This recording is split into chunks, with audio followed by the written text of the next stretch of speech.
moving on now, is it a Hindenburg moment for Vedanta? A US-based short seller, Viceroy Research, has released an 87-page scathing report with some sensational claims. This short seller has claimed that the parent firm of Vedanta Limited is akin to a parasite running a Ponzi scheme, and this has pushed the entire group to the brink of bankruptcy. The UK-based parent firm of Vedanta has been described as a house of cards that's built on unsustainable debt. Vedanta has responded sharply to these allegations. This impacted the share price of the company. The stock was down over 3% yesterday, and today as well, the share price cracked another 1.5%.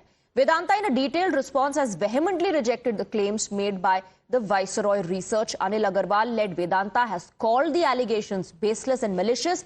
The company claims that this report was published without any attempt to contact the company and with the sole objective of creating a false propaganda. We have Hina joining us in the broadcast with more details. Vedanta, of course, has rubbished these charges, saying that their version was never taken into account.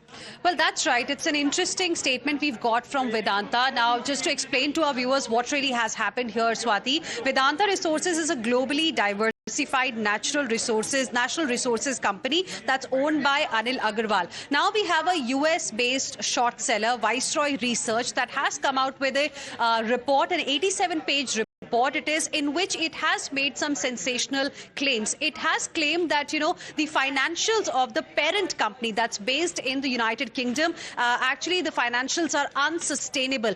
Now, that brought a lot of nervousness among the investors yesterday when the report was published. The stock, of Vedanta here in India, because it's a listed company, it fell by about 3%. Even today, if you see the stock price right now, last I checked, it was down about 1% odd. So there is a bit of nervousness that this report has added to the investors here, because it has made some sensational claims. Now, Vedanta, in its statement, has said, has given a point-by-point rebuttal. Vedanta has said, has not even called this, not just called this particular report malicious and base-led, but it has also said that, the details that this US-based short seller has mentioned in this 87-page report, all these details are actually available in public domain already. There is an attempt, it seems, to sensationalize this entire matter, because the group plans to diversify, or break up into separate listed entities. So that's the plan, and hence they have questioned the timing here.